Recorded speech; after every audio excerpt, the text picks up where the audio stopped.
Our world today is ravaged by so many wars. We can speak of the Russia-Ukraine war or the Israel-Hamas or Palestinian war. There are other wars going on in our world today. In the book of 2 Samuel, we hear the many military exploits of King David, who was divinely appointed as the commander of God's people. Other biblical books like that of Judges also tell us of the many times God instructed the people of Israel to go to war.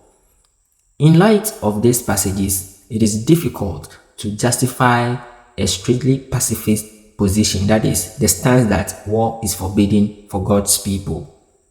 In light of the ongoing Israel-Hamas and even the Russian-Ukraine war, what does the church teach about wars?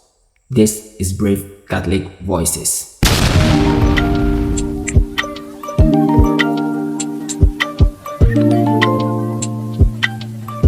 Christian pacifist communities, that is those who believe that war is totally forbidden for God's people, insist that the standards of the New Testament replaces that of the Old Testament when it comes to issues such as wars and fights.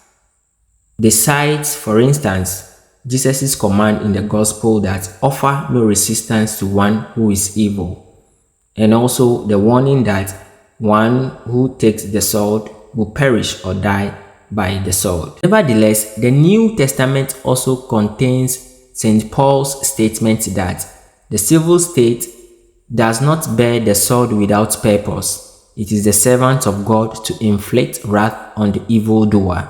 That is Romans chapter 13 verse 4.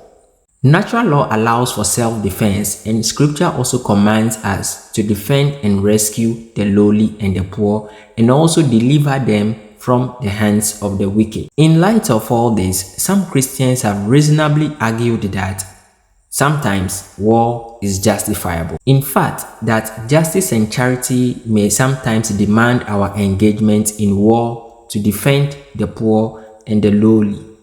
The Catechism of the Catholic Church teaches that war on some occasions can indeed be just.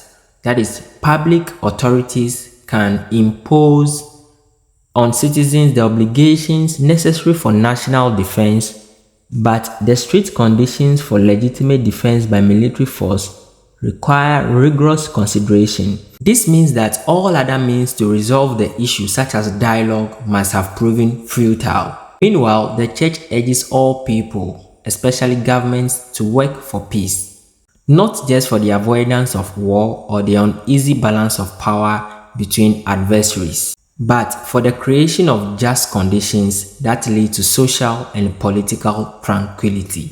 Blessed are the peacemakers, for they shall be called children of God.